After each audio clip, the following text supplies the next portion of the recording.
This is critical. I oftentimes people say, you know, I can be giving to others and not giving to myself. Try being giving to yourself first and then see what happens to how you give to others. It's crazy different. You just don't know the difference yet because you haven't tried it.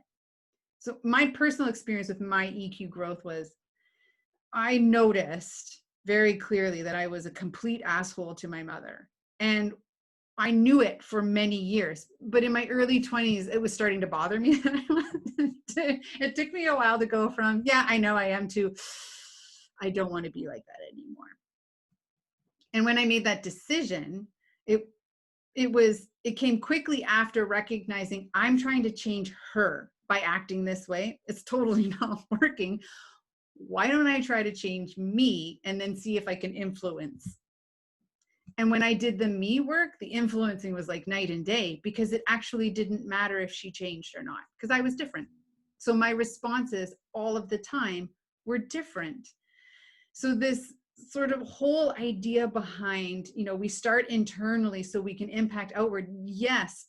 And it's twofold. It isn't just that I grow skills to better influence outward. It's that I am not affected by what's happening outside of me in the same way anymore.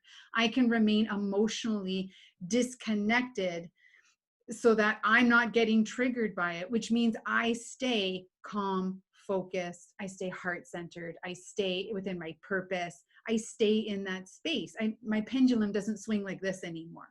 Well, I mean, essentially that's what EQ is. It keeps your pendulum from swinging so far, keeps you in this manageable. So when we notice something tipping and they're like, oh, we know how to grab the pendulum and pull it back to center. I mean, our friend Quinn describes it as absolute zero. The further you are away from it, the harder it is to pull yourself back. So EQ strengthens those skills to go, I'm feeling a little tension at the base of my throat. I know that that means I'm on the anger scale, but I'm just at irritation right now.